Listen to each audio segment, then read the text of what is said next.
नमस्कार। हम हर रोज की तरह आज भी निफ्टी ट्रेडिंग की बात करेंगे, ज़्यादा करके इंट्राडे ट्रेडिंग की। और आज बुधवार 5 अगस्त 2020 है।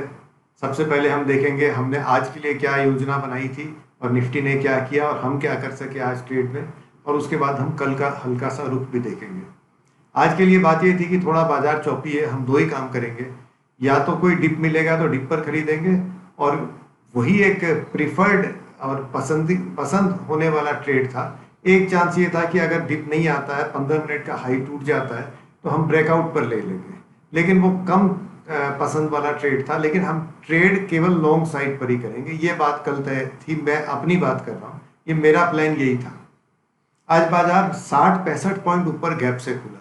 सबसे बड़ा प्रॉब्लम तो वो हुआ, अगर गैप से खुल रहा है तो अब उसको 40-50 पॉइंट नीचे आना होगा, गैप भरना होगा, तब हम खरीदने का मन करेंगे, क्योंकि वो डिप है। जो बाजार खुलते ही 50 पॉइंट नीचे आ जाए, क्या वो खरीदने लायक बाजार है क्या?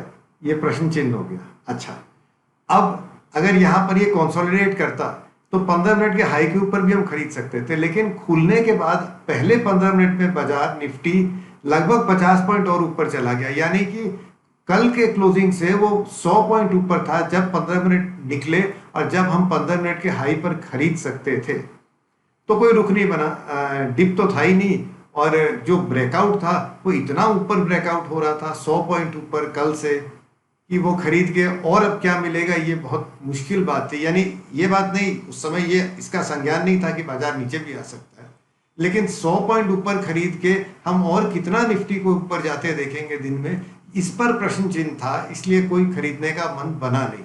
अब नहीं खरीदा, ब्रेकआउट, और कारण मैंने आपको बता दिया। एक और बात है, अब यहाँ से 50 पॉइंट नीचे आ सकता है, यानी जहां ओपन हुआ था वहां आ सकता था बाजार, आ सकता था। लेकिन जो बाजार 100 पॉइंट ऊपर आके नीचे आता है, क्या वो खरीदने लायक बाजार है क्या?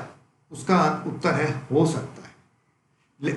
पर जब निफ्टी नीचे आने लगा, तो वो 50 पॉइंट नीचे आकर जहां ओपन था वहां आकर थमा नहीं, रुका नहीं। वो तो आपने देखा किस तरह से 150 पॉइंट नीचे आया आंख पलक झपते ही। तो वो कोई डिप नहीं था। हम सोच रहे थे कि ओपनिंग प्राइस से 50 पॉइंट नीचे खरीदेंगे, क्योंकि बाजार इतना ऊपर खुला और ऊपर गया, तो चलिए हाई से 50 पॉइंट नीचे खरीदेंगे, लेकिन रुकेगा तब तो खरीदें। रुकने को तैयार ही नहीं था।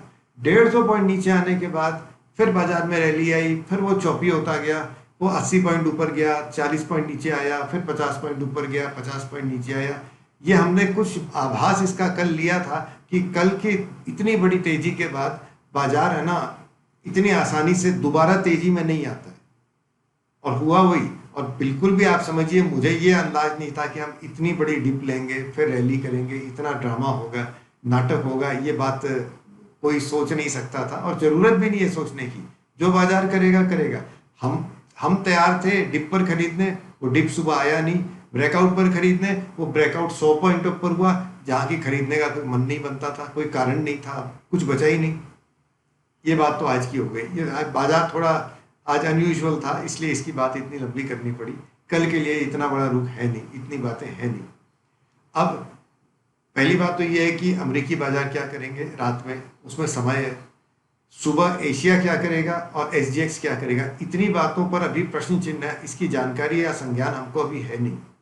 लेकिन जो कुछ भी करे, निफ्टी 11,000 से ऊपर है, इतना तो हम जानते हैं। तो अगर कल कोई मौका मिलेगा, फिर कोई खरीदने का चांस बनेगा, तो हम खरीदार हैं। वही दो बातें हैं। ओपनिंग के बाद डिप आ जाए, हम डिप पर खरीद लेंगे। ओपनिंग के बाद 15 मिनट का ब्रेकआउट हो, हम ब्रेकआउट पर खरीद लेंगे।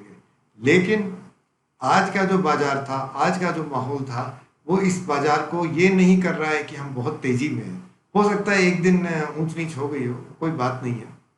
इसलिए अगर सेफ बाइंग होगी तो ही करेंगे, नहीं तो कल भी चुप बैठे रहेंगे। सेफ बाइंग का मतलब है कि डिप से हल्का नीचे आया बाजार, 11,000 के ऊपर रहा, कोई मंदी के आसार नहीं है, केवल मामूली करेक्शन के आसार हैं।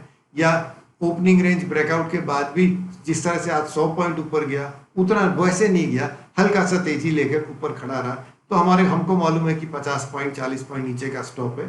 चलो ट्रेंड डे हो सकता है, आज खरीद लो। दो कारण हुए खरीदने के। आप ये ध्यान में रखें कि कल बृहस्पतिवार है, एफएनओ एक्सपायरी है, कल ट्रेंड डे हो सकता है नीचे की तरफ भी। मुझे वैसे भी शॉर्ट करने में थोड़ी असुविधा होती है, आराम नहीं लगता है ये मेरा अपना प्रॉब्लम है। मैं चूंकि बाजार का लॉन्ग टर्म रुख तेजी का है, इसलिए मुझे खरीदने में ही ज़्यादा कंफर्टेबल लगता है, चाहे वो इंट्राडे हो।